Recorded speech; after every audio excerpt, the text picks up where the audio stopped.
Welcome in, everyone, to Football Friday, presented by Angels Alive.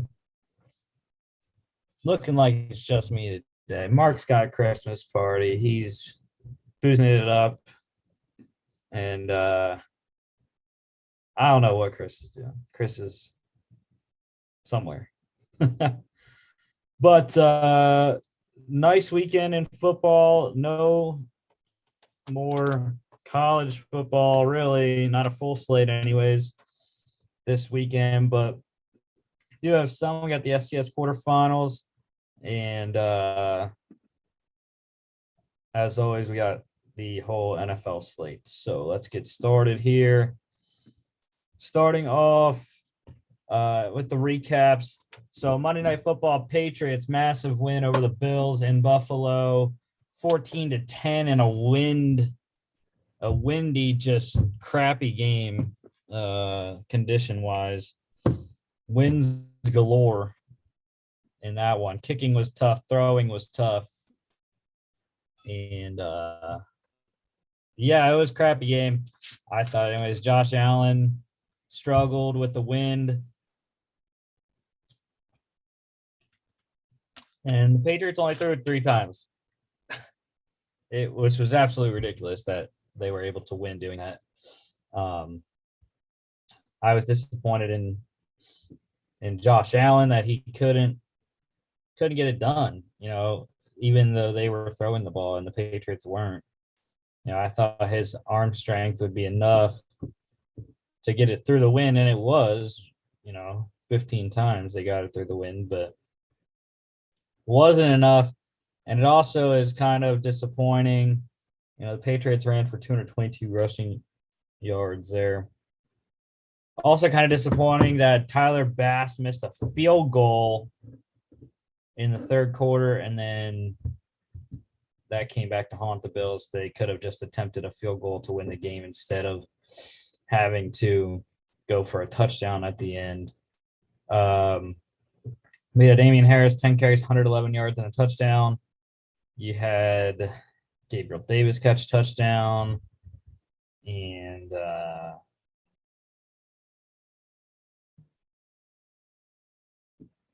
yeah.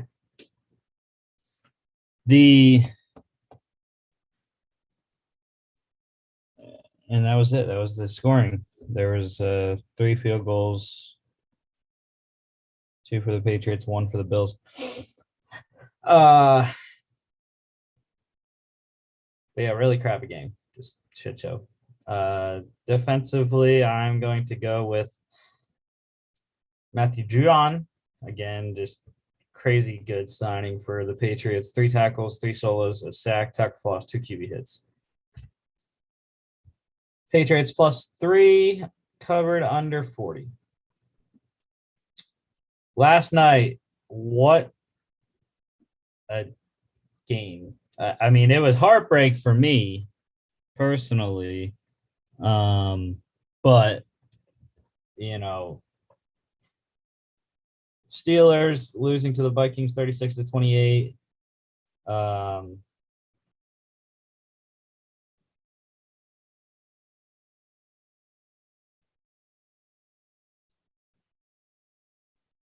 Yeah, you can't get down. It's common sense. You can't get down 29-0, man. It's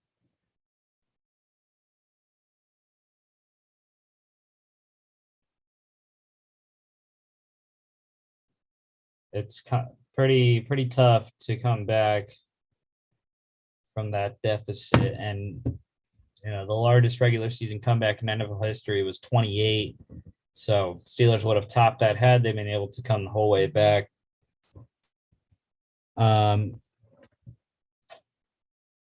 I did not like the Steelers' decision to go for 2 to make it a 7-point game. I would have rather them gone for 1 and made it 29-21, and then they would have to go and score. I don't like going for 2 unless you have to, when you're down. and you're coming back. Going for 2 early is fine, but not in the second half and not when you're coming back. So just one score too many to come back from for the Steelers, and they really should have tied it. I mean, Pat Freiermuth, I love you, man, but you got to be able to catch the ball right there. You know, Ben put it in the perfect spot, right on the hands in the end zone. And maybe you're a rookie and it's tough, but I've seen you come down with some tough catches, and it's got to be one that you hold on to give your team a chance to tie the game up and go to overtime, because you're trying to get into the playoffs right now, you know? So Big Ben stat line 308, 3 touchdowns and a pick on 70% completion. Kirk Cousins couldn't do anything in the second half, passing wise, except for an 83-yard touchdown to KJ Osborne, or that was it. So yeah, or not an 83-yard touchdown. It was 76, I think it was, something like that. 62-yard touchdown to Osborne to seal the game. But yeah, it's tough, man. You know, I was hyped. I was ready for the Steelers to come all the way back, and they had it in their hands and they just couldn't get it done. So Dalvin Cook, great night for him. 27 carries, 205 yards, 2 touchdowns. 1 yard shy of his career high. Najee Harris, 20 carries, 94 yards, a touchdown. Also had 3 receptions for 10 yards and a touchdown.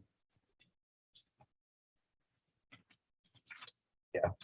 And freaking KJ Osborne, really, you're going to score that touchdown late and then, you know, lose my parlay by 1 reception. Najee Harris also lost a parlay for me by 1 reception. So great times last night. Great times. Chase Claypool, 8 receptions, 93 yards on 9 targets. And defensively, I'm going with Akella Witherspoon for the Steelers. 4 tackles, 4 solos, 3 pass deflections, and 2 picks. Vikings cover -3.5 over 45. All right, NCAA news. So starting off with draft declarations, we have Oregon defensive end Kayvon Thibodeau, Arkansas wide receiver Treylon Burks, and Notre Dame safety Kyle Hamilton all declared for the NFL draft next year. And one intriguing return, Penn State quarterback Sean Clifford announced he is returning to the Nittany Lions for the 2022 season. So that was surprising. I did not think that Clifford was going to return next year, but sure. For his 4th year as a starter, 6th year overall for Penn State. Other quarterback news, LSU quarterback Max Johnson is entering the transfer portal. You know, Brian Kelly coming into LSU. Johnson and his brother, coveted tight end prospect, are out. So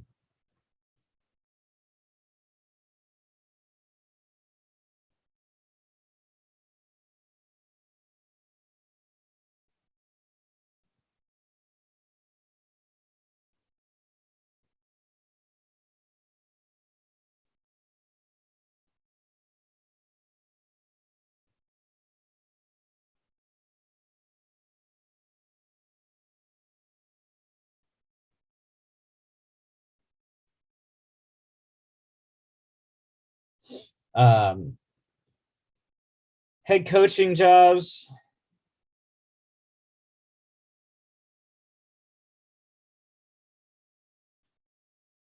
The Virginia, they have hired Clemson offensive coordinator Tony Elliott as their new head coach. So Clemson now has to replace both coordinators, offense and defense, with Brent Venables becoming the Oklahoma head coach now. Oregon has reached out to UCLA to speak with head coach Chip Kelly. And I'm not sure if this is true or not, I just saw it on Twitter, so it may or may not be true. So don't quote me on this. But I did see something that said about Oregon is hiring. Okay, so Bleacher Report put it out. Yes. So Oregon is hiring Georgia defensive coordinator Dan Lanning as their new head coach, not Chip Kelly. So it will be Dan Lanning headed to the Oregon Ducks for their head coaching position. And then as far as the Duke job goes, former Giants offensive coordinator and Cowboys head coach Jason Garrett is the front runner for that job at Duke. So, and we had the college football awards show last night. Everything except the Heisman Trophy given out. The awards are Maxwell Award, which is the best, which is a Player of the Year award. That went to Bryce Young, of quarterback for Alabama. Walter Camp Award, also a Player of the Year. Kenneth Walker of Michigan State. Home Depot Award, that is for the Coach of the Year. That went to Cincinnati head coach Luke Fickell. Jim Thorpe Award, that is the best defensive back, Cincinnati's Kobe Bryant. Davey O'Brien Award for the best quarterback, that is Bryce Young of Alabama. Remington Award for the best center, Iowa's Tyler Linderbaum. The Lou Groza Award, which is the best place kicker, that went to Michigan's Jake Moody. Buckus Award, that is the best linebacker in the country, Nakobe Dean for Georgia. Kenneth Walker of Michigan State also went away with the Duke Walker Award for the best running back in the country. Best wide receiver, the Biletnikoff Award, that was Jordan Addison of Pittsburgh. The John Mackey Award for the best tight end went to Trey McBride of Colorado State. Still should have went to Brock Bowers for Georgia. Is so dumb. Outland Trophy, the best interior lineman went to Georgia's Jordan Davis, defensive tackle there. Ray Guy Award for the best punter in the country, Matt Ariza for San Diego State. Best defensive player of the year, the Bednarik Award went to Jordan Davis as well. Bronco Nagurski, which is another defensive player of the year award, went to Will Anderson, linebacker for Alabama. Grant Morgan of Arkansas won the Burlsworth Trophy. That is the top former walk-on in the country. The most inspirational, the Disney Spirit Award, went to Trey Tipton of Pittsburgh. Academic Heisman, the William V. Campbell Trophy, went to Iowa State's tight end Charlie Kohler. And the Community Service Award, the Werfel Trophy, went to Isaiah Sanders of Stanford. And then the Broyles Award, the best assistant coach in the country, went to Michigan offensive coordinator Josh Gaddis.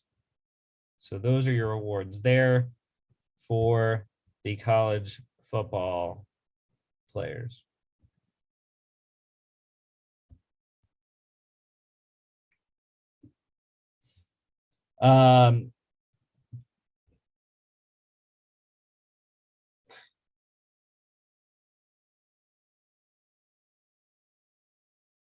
Moving on to NFL news here. Our condolences here go out to the Thomas family and everyone else that is grieving the loss of former Broncos Jets wide receiver Demaryius Thomas, dead at the age of 33, found yesterday at his home, died of a possible seizure while in the shower. So condolences to his family and everyone grieving the loss of DT. All right, the Walter Payton Man of the Year Award nominees for the NFL franchises here. Cardinals offensive tackle Kelvin Beachum, Falcons running back Mike Davis, Ravens offensive lineman Bradley Bozeman, Bills D tackle Harrison Phillips. Panthers wide receiver DJ Moore. Bears tight end Jimmy Graham. Bengals defensive end Sam Hubbard. Browns corner Denzel Ward. Cowboys quarterback Dak Prescott.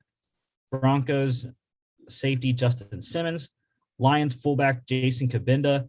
Packers running back Aaron Jones. Texans safety Justin Reed. Colts corner Kenny Moore. Jags wide receiver, Jags linebacker Miles Jack. Chiefs safety Tyrann Mathieu. Raiders tight end Darren Waller. Chargers center Corey Linsley. Rams offensive tackle Andrew Whitworth. Dolphins linebacker Jerome Baker. Vikings linebacker Anthony Barr. Patriots defensive lineman Lawrence Guy. Saints D-end Cam Jordan. Giants corner Logan Ryan. Jets D-tackle Quentin Williams. Eagles center Jason Kelsey. Steelers defensive tackle Cameron Hayward. Niners D-tackle Eric Armstead. Seahawks wide receiver Tyler Lockett. Bucks wide receiver Mike Evans. Titans running back Derrick Henry. And Washington football team defensive lineman Jonathan Allen. So those are your Walter Payton Man of the Year candidates for this year here. The NFL also announced its Art Rooney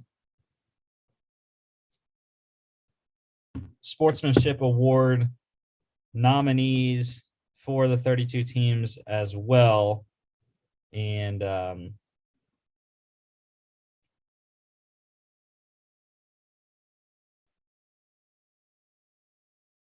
have the list here. Cardinals safety Buda Baker. Falcons offensive lineman Jake Matthews. Ravens quarterback Lamar Jackson. Bills quarterback Josh Allen. Panthers linebacker Frankie Louvu. Bears linebacker Roquan Smith. Bengals wide receiver Stanley Morgan. Browns running back Nick Chubb. Cowboys quarterback Dak Prescott. Broncos corner Pat Surtain. Lions running back Jamal Williams. Packers running back Aaron Jones. Texans wide receiver Brandon Cooks. Colts defensive lineman DeForest Buckner. Jags DB Shaquille Griffin. Chiefs quarterback Patrick Mahomes. Raiders quarterback Derek Carr. Chargers safety Derwin James. Rams defensive back Jordan Fuller. Dolphins defensive back Jason McCourty. Vikings wide receiver Adam Thielen. Patriots wide receiver Matthew Slater. Saints D-end Cameron Jordan. Giants DB James Bradbury. Jets linebacker CJ Mosley. Eagles corner Darius Slay. Steelers quarterback Ben Roethlisberger. Niners fullback Kyle Juszczyk. Seahawks wide receiver Tyler Lockett. Bucks linebacker Levante David. Titans running back Derrick Henry. And Washington football team safety Landon Collins. Those are your Art Rooney Sportsmanship Award nominees for the 2021 season. The Week 14 NFL playoff scenarios. Yes, we are at that time of year talking playoff scenarios here. So the Cardinals, they will clinch a playoff berth with a win. That is the only other scenario left for them, considering Minnesota won last night. So win and in for the Cardinals this week. The Packers, they cannot clinch the NFC North because the Vikings won anymore, but they can clinch the playoff spot with a win and a Saints and Niners loss, or a win, a Saints and Rams loss, and a Niners tie. The Bucks, they will win the NFC South with a win, a Saints and a Panthers loss, or they will clinch a playoff berth with a tie, and a Panthers, Saints, or actually, never mind, that's out of the picture because the Vikings again won. So only three scenarios in play here. Cardinals in with a win, Packers in with a win, a Saints and a Niners loss, or a Saints, Rams loss and Niners tie. And the Bucks, they will win the NFC South with a win and a Saints and a Panthers loss.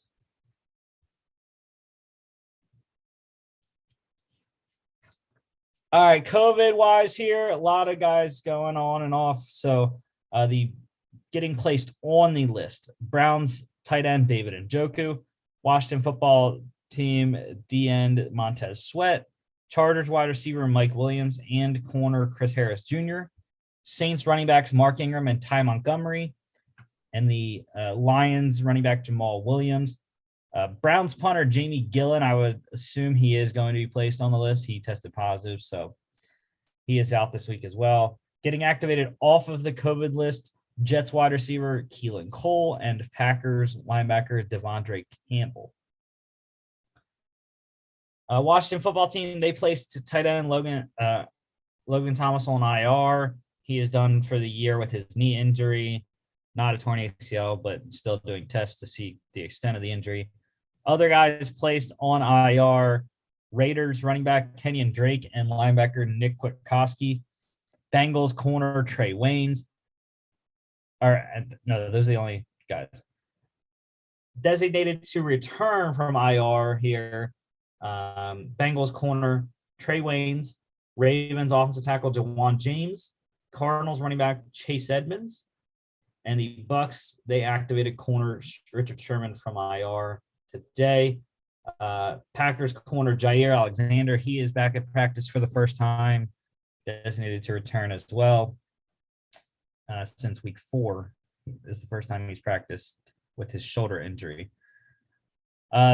Washington football team quarterback Ryan Fitzpatrick, he is undergoing arthroscopic hip surgery and is officially out for the season. Seahawks safety Jamal Adams, he is done for the year as well. Season-ending shoulder surgery with a torn labrum.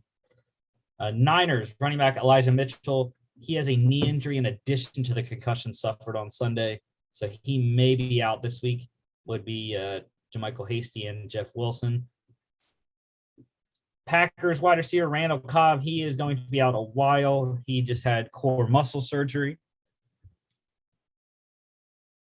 Cowboys running back Tony Pollard, he is a game-time decision this weekend. He completely tore his plantar fascia, which, as Ian Rappaport stated, is a weird injury because it's better to tear it completely than to have a partial tear. Steelers linebacker TJ Watt avoided major injury last night, just tweaking his groin, so he could possibly play next week with the extra rest that they get. The Saints, they are expected to have both running back Alvin Kamara and quarterback Taysom Hill available and starting this weekend. Raiders are going to be without tight end Darren Waller. The Bears quarterback Justin Fields, he is returning this week to his starting position. The Texans head coach David Culley announcing that quarterback Davis Mills will start for the rest of the season. Some transactions here. The Saints, they waived wide receiver Kenny Stills. Texans waived linebacker Zach Cunningham this 1 year after signing him to a 4-year, $58 million extension in 2020. He was claimed by the Tennessee Titans, so staying in division there for Zach Cunningham. Extensions-wise, the Raiders locking up their kicker and punter, signing kicker Daniel Carlson to a 4-year, $18.4 million extension, $10.2 million guaranteed there. And they signed punter AJ Cole to a 4-year, $12.4 million extension, $5.9 million guaranteed there. Young Daniel Carlson's one of the better kickers in the NFL, and now the third highest paid kicker in the league as well.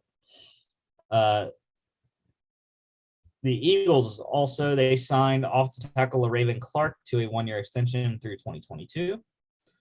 The Raiders, they signed linebacker Will Compton. And the Browns, they signed Falcons punter Dustin Colquitt. That is all the NFL news. Not seeing anything else on the Twitter feed. So Unless this D1 ticker email is major, which it does say breaking news. The NCAA is investigating BYU and Miami for potential NIL pay-for-play violations.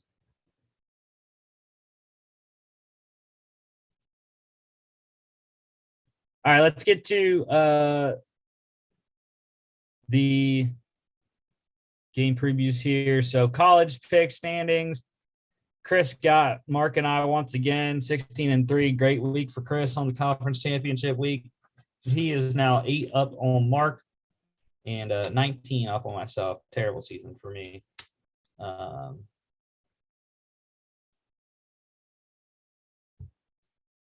Yeah.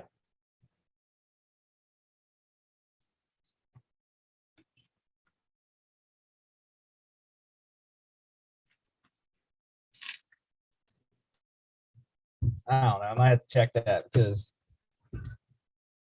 137 minus 19 does not add up to 121. So I might check that, but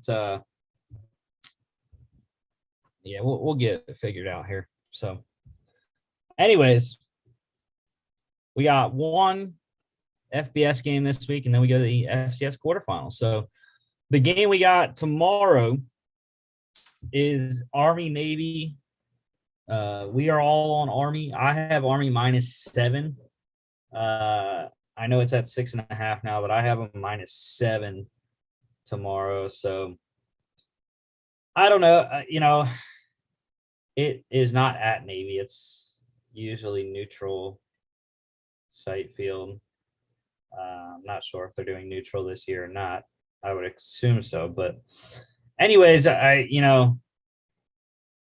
I think that Army's just a better team overall. You never know in these games, but Army's won, I think, 4 out of the last 5. So, yeah, I'm going with Army and Christian Anderson and co. Over-under is 34.5. The under's hitting 15 straight, which is absolutely ridiculous. But, yeah, I'm not sure, if the under can hit in this one. I'm not touching it. It's too low. The unders in those games were up in the 40s, and I cannot do that. I can't touch a 34.5. That is very difficult spread. So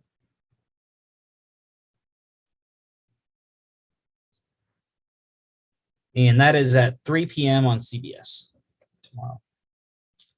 FCS Playoff Bracket here. As you can see, we got the quarterfinals set up. Number 1, Sam Houston. These are the seeds in the playoffs, not their rankings. So on the games, we'll have their actual last stats performance poll ranking. So here we go. Yeah, Sam Houston versus Montana State, Villanova, South Dakota State, North Dakota State, ETSU, and Montana, James Madison. So number 5, Montana at number 2, James Madison. That is tonight, the only game tonight of the 4. We are all on the Dukes. We are all in lockstep on all 4 of the conference quarterfinals, the quarterfinal games of the FCS playoffs. I like James Madison -7. I know it's up to 8 right now. I got him at 7 early in the week. So give me the Dukes. I did not expect Cole Johnson to throw for 5 touchdowns last week. So, yeah, that was pretty solid. And I just think JMU is that good, and they're going to get to the semifinals. So, over under is 46.5. I'm hitting the over button. Give me the over. 7 p.m. ESPN2 tonight. Tomorrow, number 9 ETSU at number 3 North Dakota State. Yeah. NDSU is getting 25.5. That is absolutely ridiculous. I took the points with ETSU. I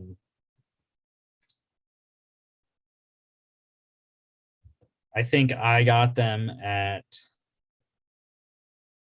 we'll have to see.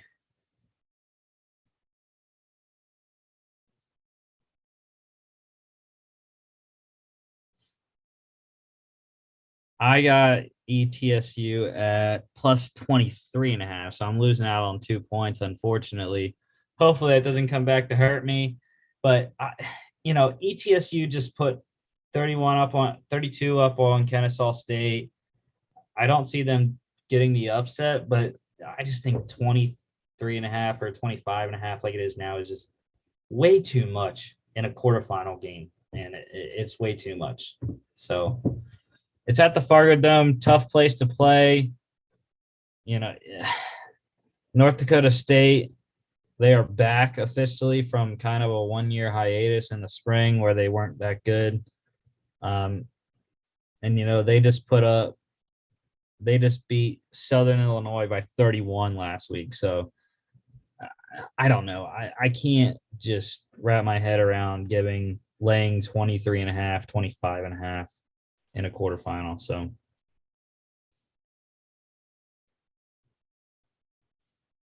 and ETSU is 5 wins in a row right now. So that's a plus. Their running back, Quay Holmes, is a beast, 1,500 yards and 17 rushing touchdowns, 251 carries this year. So give me the Buccaneers spread. Over-under is 49, and I am going under 49. 12 p.m. ESPN. Number 11, South Dakota State at number 6, Villanova. The Jackrabbits getting 7 points on the road, kind of like they did last week. And we are all on the Jacks as well. I took them money line. I didn't trust them to cover 7 in Philadelphia. I don't like the Wildcats, but I do think they will be able to keep it close enough because it's a home game. And so I went the safe route and took South Dakota State money line instead in this game. Over under here is 47.5. I kind of like the over, but I think it's going to be very close. So I would suggest not playing it. 2 p.m. ESPN Plus. And the final quarterfinal here, number 7 Montana State at number 1 Sam Houston State. I love the Bearcats -7. Give it to me all day. I think they have shown they are the dominant number 1 team in the country, and they're the reigning national champions from the spring. So Montana State's a good team. It's just that the fact that it's at Sam Houston State and they are on fire, winning in a shootout last week against UIW. I think they can win multiple ways, and that defense is very good. So over under is 48.5, and I like the over. I like the over in that one. 8:30 p.m. ESPN Plus. Let's get to the NFL pick standings here. Mark and Chris got me last week. I forgot to get my sheet of the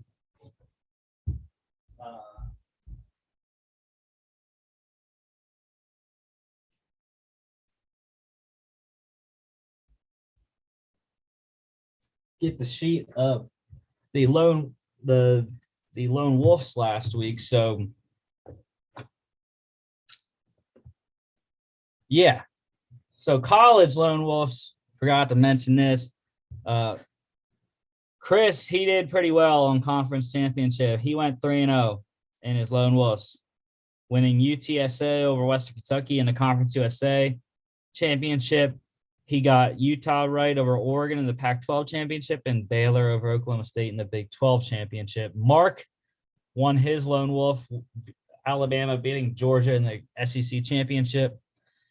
And then I went 1-1 in mine. I had Utah State over San Diego State in the Mountain West championship, and I lost on Eastern Washington over Montana in the FCS second round of the playoffs. So Lone Wolves last week, NFL, I was the only one that took a chance, and I went 1-2. Yeah, I got the Bengals wrong against the Chargers and the Raiders wrong against the Washington football team, but I did get the Steelers right over the Ravens. So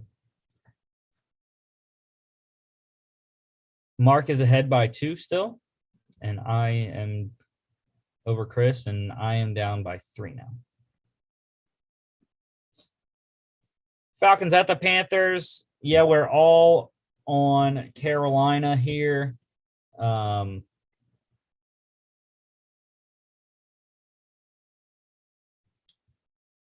I was intrigued that we were all on Carolina. Mark is rolling with Chris on the NFL picks. He's rolling with me on college picks. So kind of not surprising, but at the same time, kind of surprised. But Panthers minus 2.5. You know, I like Cam Newton. I think he's dominated the Falcons over his career when he was with Carolina the first time. So that is why I like the Panthers. And the Falcons aren't that good defense, and it's at home for Carolina. So over under is 41.5. And I'm hitting the over. Ravens at the Browns. Yes, I am lone wolf in the Brownies at 6-6. The Ravens they're looking like sort of an imposter right now. I mean, they had the Browns game the week before the bye. They had the Browns game on Thanksgiving. And then, they had the Steelers game last week.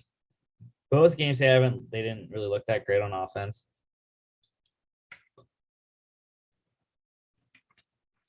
And Lamar's thrown like 6 picks in the last 3 games. So I like the Browns at home. It's a necessity win. So they need the win. They must have the win in order to keep pace and try to get into the playoffs. So give me the Brownies at home. Baker Mayfield and co. Get the running game going this time against the Ravens. Nick Chubb, Kareem Hunt, and the offensive line. Over-under is 43. Give me the under.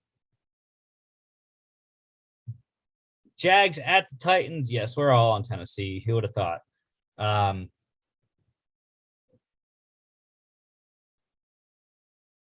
Yeah.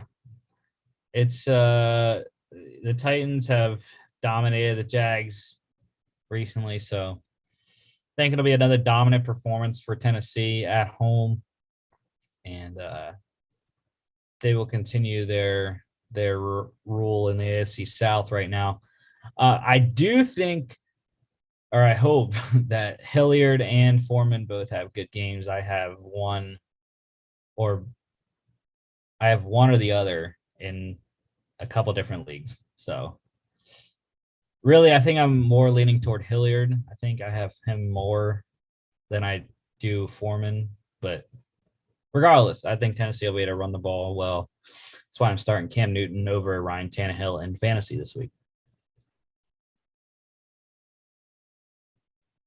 The over-under for this game is 43.5, and I am actually going under.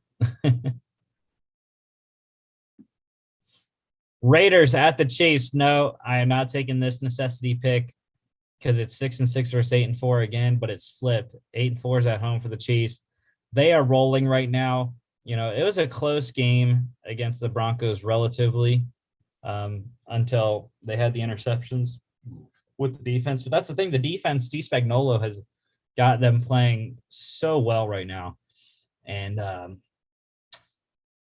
the Raiders are iffy at best. They're a fringe playoff team, just like a lot of teams right now. So the loss last week to the Bengals was major for them. and or Washington football team lost. The Washington football team last week was major for them. But yeah, I don't think the Chiefs are going to lose at home. So over under is 48 and under. Give me the under. Saints at the Jets. Chris didn't want to take his Jets, man, at home. I was very surprised against the Taysom Hill led team. But it got even worse for the Jets today. Tevin Coleman has been ruled out. He was placed on the COVID list, I believe, or he's injured. I don't recall the reasoning. I know it screwed me over, Tevin Coleman. I was playing you, against one of the best defenses, running defenses in the NFL. Yeah, he is out with a concussion. So I am stuck starting Carlos Hyde with the Jags, which is great. That's always fun. So yeah, I'm looking into possibly getting a Lions running back. I just don't know which one to start. So if anyone has any thoughts, if it's going to be Godwin Igwebuike or Jamar Jefferson, that would be bountiful help. So it does look like it's going to be Godwin Igwebuike. So, I might just start him against the Broncos. Might just have to. Out of necessity. So, Kadarius Toney was ruled out. Let's go. I got another roster spot. That's cool. That is fantastic. Now I don't have to drop anyone. That's great. Love when that happens. So, right. Anyways, back to this game here. Yeah, I think even with Taysom Hill's finger banged up, Kamara's coming back. Traquan Smith's hitting a little bit of a stride. So, yeah, I think the Saints can get it done and cover against the Jets. Even though Zach Wilson's been playing well, the Saints defense is a little bit different. So, over-under is 43, and I'm going under because of the Saints defense. Cowboys at the Washington football team. Yes, I am lone wolfing the Washington football team. They have won 4 straight, and they are doing very well right now behind Taylor Heineke, and the defense is playing like the defense that we thought they were going to be playing like at the beginning of the year. And yeah, I mean, they gave up 19 to the Bucs, 21 to the Panthers, 15 to the Seahawks, and 15 to the Raiders.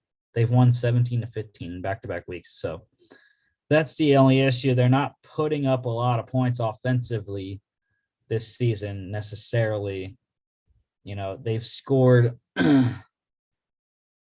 30 points twice this year. And they scored under 20 points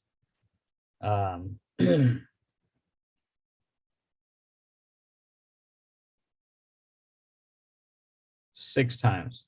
So I think the defense is going to play well. It's at home again. This is a 6-6, 8-4 divisional matchup. They need it to stay in the playoff hunt, and I think they get it at home. I took them plus 4.5. Kelly in Vegas from BR Betting, she loves plus 4.5 as well. She said sprinkle on the money line plus 170 there. I like that too. But I'm taking the points of Washington, and I think Taylor Heineke can continue and get their 5th straight win at home in Landover. Over-under is 48, and again, I'm going under. Like I said, 17 to 15. There are 2 games the last 2 weeks.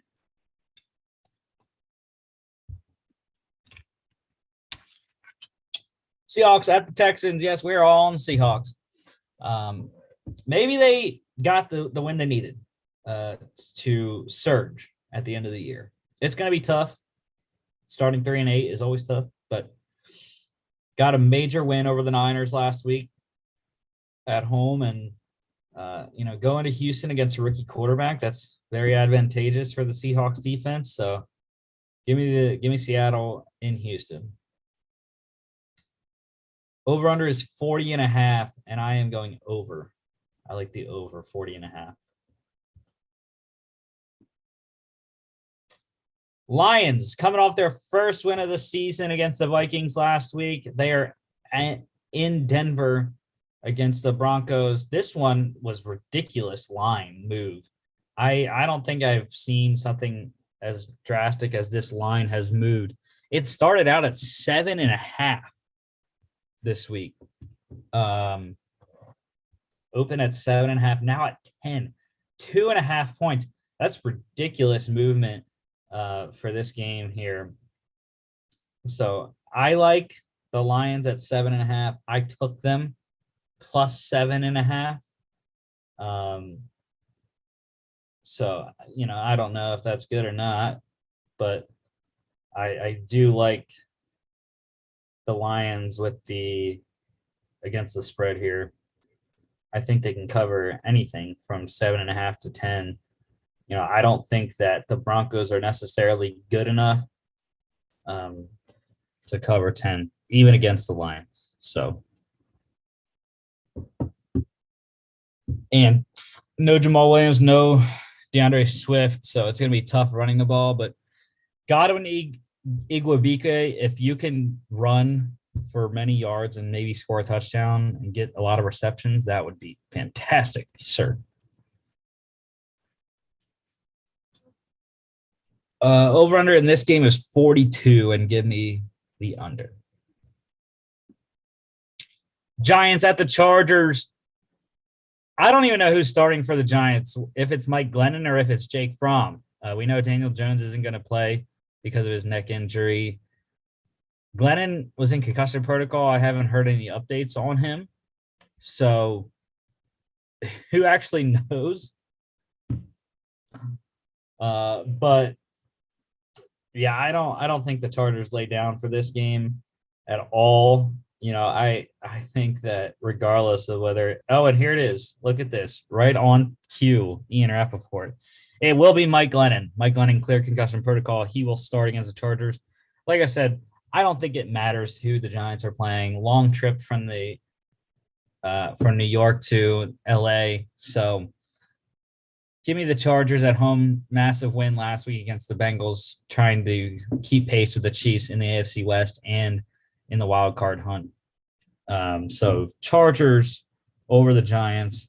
Take them minus 10. Over under is 43. And I like the over.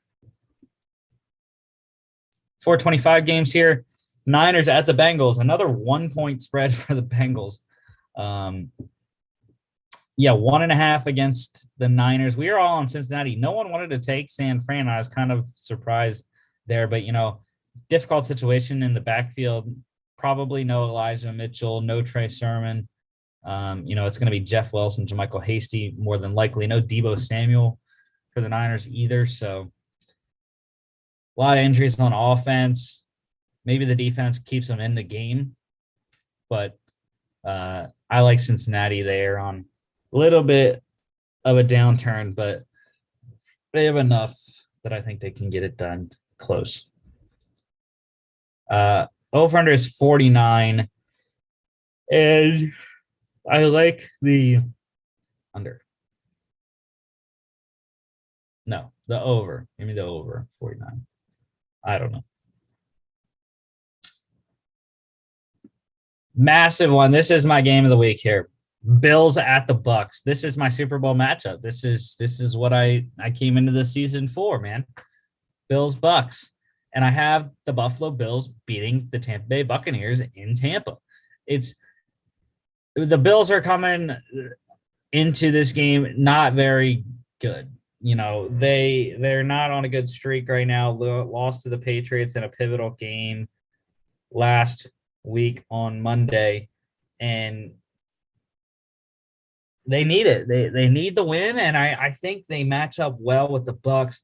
Josh Allen's gonna have to throw the ball. The Bills don't run the ball very well, and the Bucks stop the run well. So that kind of negates there. But I think Josh Allen and Stephon Diggs, Emmanuel Sanders, Cole Beasley, Gabriel Davis, Dawson Knox against the pass defense of the Bucs, I think is the key, because I think the Bills defense is good enough to limit Tom Brady. I don't think you're going to stop Tom Brady, but to limit Tom Brady enough to where the Bills can score enough points to beat the Bucs. Over-under is 53.5, and give me the over. Give me the points. 30 and 30 here.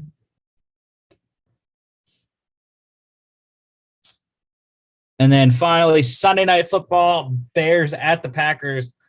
No one wanted to take a shot on the Chicago Bears, but that's because Aaron Rodgers owns them, really.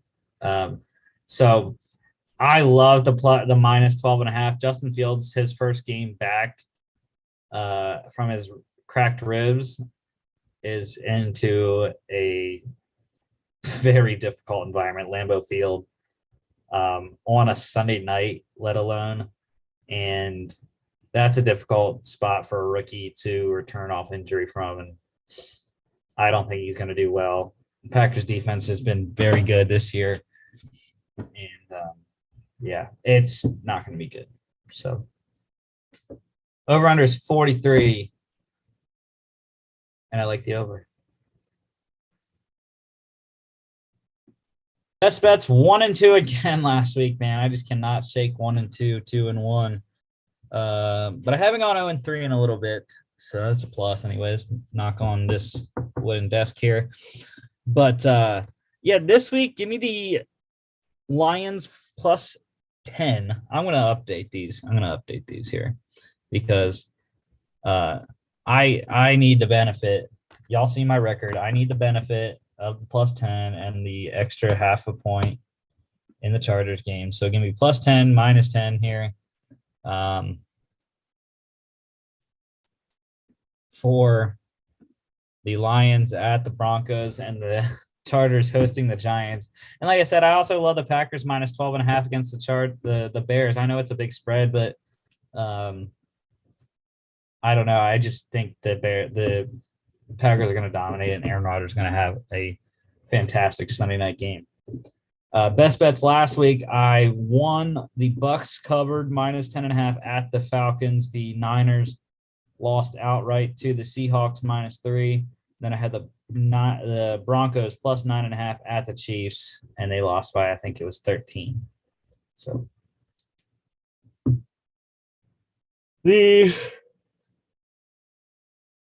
NFL lock standings here. So we all went 1-0 last week. Look at that. Chris is still up on Mark and I by 1 game. Chris went with the Cardinals over the Bears. Mark and I, we had the Dolphins over the Giants. So good for us. We're still in that winning record. So pretty good job there. This week, though, like I said, Chris, Mark's following all of Chris's picks in the NFL. So they are on the Bucks against the Bills. They're going to lose that one because Buffalo is going to go into Tampa and beat them. Good for me.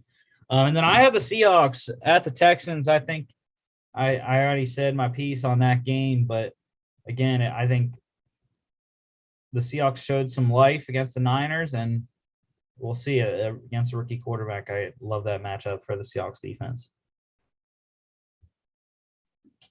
Dawgs Standings, look at that. We're back. We are back to 2-0 weeks for the Dogs. Mark and Chris, they had the Chargers plus 3 at the Bengals last week, and I had the Steelers plus 4.5 versus the Ravens. Both teams won outright. So Chris is now a 17-11. Mark 15-13, 2 games back, and I am 13-15, 4 games back at Chris. So this week here, Chris and Mark, they're on the Ravens plus 3 at the Browns. Like I said, the Browns are going to win. So maybe they get 1 point for the cover, but good try. The Browns are going to win that game. And I am on the Washington football team plus 4.5 against the Cowboys. Like I said, I locked that in along with Kelly and Vegas's blessing. So Give me the Washington football team home against Dallas. Yeah. Plus 4.5 there.